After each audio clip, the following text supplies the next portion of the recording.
ಸಖತ್ ಖಾರ ಬಣ್ಣ ಮತ್ತು ರುಚಿ ಆಚಿ ಚಿಲ್ಲಿ ಪೌಡರ್.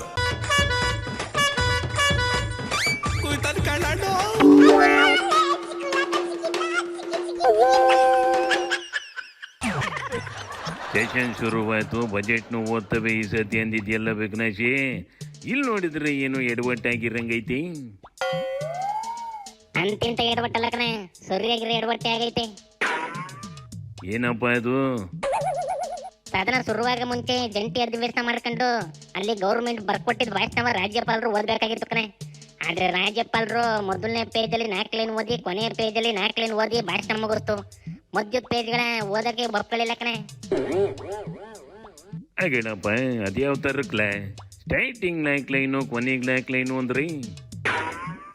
ಅದೇ ಕಣೆ, ಹಾಯ್ ಎಲ್ಲೋ ನಮಸ್ಕಾರ ಅಂತ ಶುರು ಮಾಡಿ ಡೈರೆಕ್ಟ್ ಆಗಿ ನಮಸ್ಕಾರ ನಾನು ಬರ್ತೀನಿ, ಭಗವಂತ ಎಲ್ಲರಿಗೂ ಒಳ್ಳೇದ್ ಮಾಡ್ಲಿ ಅಂತ ಭಾಷಣ ಮುಗಿಸಿ ಕೈ ಒರೆಸ್ಕೊಂಡು ರಾಜಭವನಕ್ಕೆ ಹೋತು ಕಣೆ.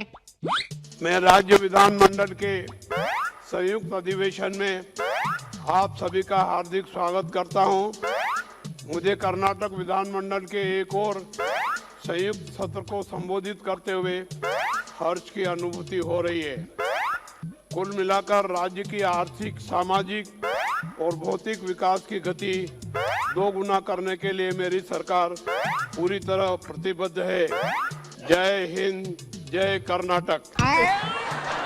ಇದ್ರ ಭಾಷಣ ಆದ್ಮೇಲೆ ರಾಜ್ಯಪಾಲರ ಭಾಷಣದ ಮೇಲೆ ಚರ್ಚೆ ಅಂತವ ಮೂರ್ ದಿನ ಮೂರ್ ಪಾರ್ಟಿ ಅವ ಕಿತ್ತಾಡ್ಕಂತ ಇದ್ವಲ್ಲ. ಈಗ ಏನ್ ಚರ್ಚೆ ಮಾಡ್ತಾವಂತಲ? ಯಾವ ಸುದ್ದಿ ಕಿತ್ತಾಡ್ತಾವಂತಲ? ಅವಕ್ಕೆ ಕಿತ್ತಾಡಕ್ಕೇನು ಭಾಷಣನೇ ಬೇಡ ಕಣೆ, ಸುಮ್ಕೆ ಒಬ್ರು ಮಕ್ಕ ಒಬ್ರು ಕಾಣ್ತಿದ್ದಂಗೆ ಕಿತ್ತಾಡ್ಕೊಂಡ್ಬಿಡ್ತವೆ. ನೋಡಲಿ, ರಾಜ್ಯಪಾಲರು ನಡ್ಕೊಂಡು ಹೋಯ್ತಿದ್ರೆ ಕಾಂಗ್ರೆಸ್ ನಾವು ಹಿಂಗೆಲ್ಲ ಮಾಡಬೇಡಿ, ಸಂವಿಧಾನಕ್ಕೆ ಅಪಚಾರ, ಬನ್ನಿ ಭಾಷಣ ಮಾಡಿ ಬನ್ನಿ ಅಂತ ಕರೀತಾವೆ ಕಣೆ. ಅದು ನೋಡ್ಬಿಟ್ಟು ಸಿಟಿ ರವಿ ಏನಂತ ನೋಡಿಲಿ.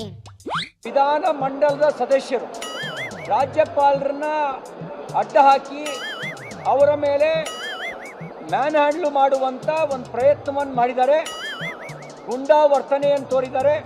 ಅವರ ಮೇಲೆ ಸಭಾಪತಿಗಳು ಮತ್ತು ಸಭಾಧ್ಯಕ್ಷರು ಈ ನಿಯಮಾವಳಿಯ ಅನ್ವಯ ಕ್ರಮ ಕೈಗೊಳ್ಳಬೇಕು ಅಂತ ಆಗ್ರಹಿಸ್ತೇನೆ. ಇದೇನ್ಲ ರಾಜ್ಯಪಾಲರಿಗೆ ಹೊಡಿಯಕ್ಕೆ ಹೋಗಿದ್ರು ಅಂತೈತಿ? ಬೆಳಗಾವಿಲಿ ಕಬ್ಬಿನ ಗದ್ದೆ ಕರ್ಕೊಂಡು ಹೋಗಿ ಹೊಡೆದ್ರು ಅಂತ ಹೇಳಿತ್ತಲ್ಲ, ಅದು ಇದೇ ತರಕ್ಕೆ ಏನಪ್ಪ? ಆಯ್ಕತೆ ಬಿಡೋಣ, ಇವತ್ತಿನ ಮಾತ್ರನ ಬರಪ್ಪ. ಆಯ್ತು ಕಂಡ್ಲ. ಈಗ ರಾಜ್ಯಪಾಲರು ಭಾಷಣ ಮಾಡೋದಿಲ್ಲ ಅಂತ ಯಾಕಂತಲ? 4 ಪೇಜ್ ಓದಿ ಮುಗ್ಸಕ್ಕೆ ಏನಂತ ಆಗಿದ್ದು? ಮೋದಿ ಗೌರ್ಮೆಂಟ್ ನಾವು ಅನುದಾನ ಕೊಟ್ಟಿಲ್ಲ, ರಾಜ್ಯದ ಪಾಲ್ ಕೊಟ್ಟಿಲ್ಲ, ರಾಜ್ಯಕ್ಕೆ ಅನ್ಯಾಯ ಮಾಡಕ್ಕವ್ರೆ ಅಂತೆಲ್ಲವ ಭಾಷಣದಲ್ಲಿ ಬರೆದು ರಾಜ್ಯಪಾಲರಿಗೆ ಓದು ಅಂತ ಕೊಟ್ಟಿದ್ರು ಅಂತ ಕಣೆ. ಅದನ್ನ ನೋಡಿ ರಾಜ್ಯಪಾಲರು ಇದನ್ನೆಲ್ಲ ನಾನು ಓದೋದಿಲ್ಲ, ಇದನ್ನೆಲ್ಲ ಡಿಲೀಟ್ ಮಾಡ್ಕೊಂಡು ಹೊಸ ಭಾಷಣ ಬರ್ಕೊಂಡು ಬಂದಿತ್ತಂತೆ ಕಣೆ.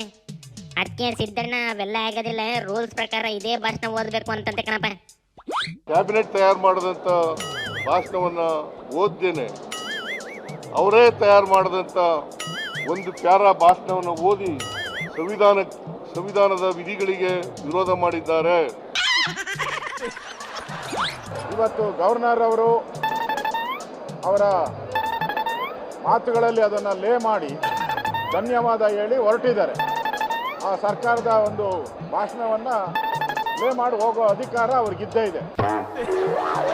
ಒಟ್ಟಿನಲ್ಲಿ ಕೇಂದ್ರಕ್ಕೂ ರಾಜ್ಯಕ್ಕೆ ಇರೋ ಸಮಸ್ಯೆ ಸಾಲದು ಅಂತವ ಹೊಸ ಸಮಸ್ಯೆ ಬೇರೆ ಶುರು ಮಾಡ್ಕೊಂಡಿವೆಲ್ಲ. ಅತ್ಲಾಗಿ ಶಿವನಿ ಶಂಭುಲಿಂಗ.